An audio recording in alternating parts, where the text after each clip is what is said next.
Prime Minister, could you tell me the economic prospects at the moment in the Bahamas and what's your outlook for the short to medium term? Well, firstly, let me indicate that the government of the Bahamas has indicated that we are very optimistic about our future. We have recently had a challenge from Standard & Poor's, the international rating agency, that downgraded us to stable, but indicated that the fact that we had 2,500 rooms about to come on stream, 97% complete, and the developer filed for Chapter 11, they thought, unlike the government of Bahamas, that it's going to be a long process and getting those rooms integrated into the mix. Moody's, at the same time, another rating agency, did not downgrade us. They took into consideration the government's optimism and the government's commitment to bringing onto stream the completion of that project as early as possible. And so with respect, therefore, we have that balance. Both the rating agencies indicated that they were very impressed with the government's sort of fiscal policy and the way in which we were meeting our targets, and they thought the future augured well for us. Do you feel that such a ratings downgrade harms your ability to attract foreign investment? Does it do any damage to the Bahamas? I don't think so, because it was limited really. The emphasis was on Bahama, this development that was 97% complete. And I think the fact is that people watching have seen the government make this commitment, an uncompromising commitment, to bring that development to a completion as soon as reasonably practicable. And we're going through that process now, but we have this commitment because of its importance. To be able to complete the construction, have management take over, and have it really integrated into the tourism mix. But in the meantime, we have dynamic developments taking place all over the Bahamas. We have a $600 million investment by Genting in Island Bimini. We have investments in islands called Abaco, major investments impacting the islands well.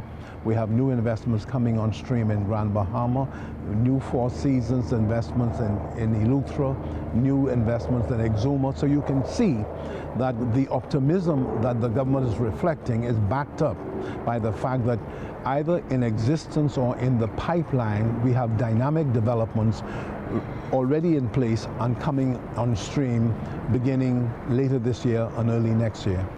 On the subject of the foreign investment, since you mentioned it, what do you see as Bahamas' main competitive advantages, and in which sectors do you think you have a play? Well, firstly, we are the closest offshore country to the United States of America. We have fiberized our communications in the sense that we have fiber optic cables linking our islands, and therefore we have very sophisticated communications inter-island. You are therefore able to go into different islands for whatever levels of investment you would wish.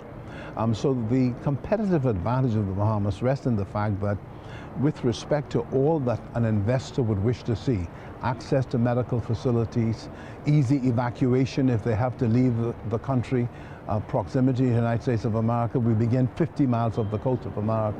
We have modern communications, we have skilled labor, and we have a commitment for training relative to the particular investment that wants to come in. For example, if you have a second home development, and there are major second home developments in our country, and you say that you need manpower, we have a liberal work permit system that will be predicated on your having a dynamic training program. So whatever you're missing, we are able to, between the government and the developer, to actually train people to take those positions.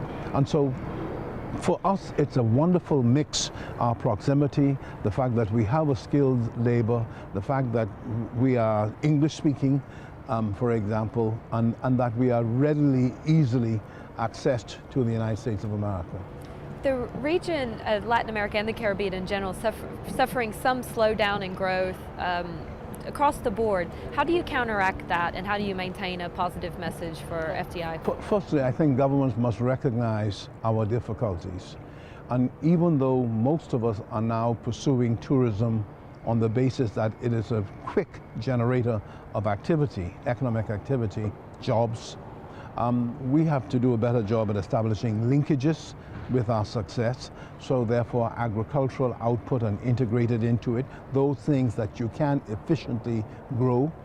Fisheries, the Bahamas again has this incredible potential in fisheries, being able to integrate that into the hotel mix, the cruise ship mix. All of us have cruise ships come in, and to be able to find markets for our produce. And so, by and large, all of our governments are faced with this unemployment prospect and young people. And all of us, I think, are committed to training our young people, but we have to have activity for them to have work. And that has been a challenge for us, because when you do not find things for your young people to do, there's the potential for them to stray into criminality. And that is what we want to avoid at all costs. Being able to give our young people an opportunity to have a future that they can look forward to and a dignified existence as they move into the future. And so that is why I think we have approached economic development with a sense of urgency.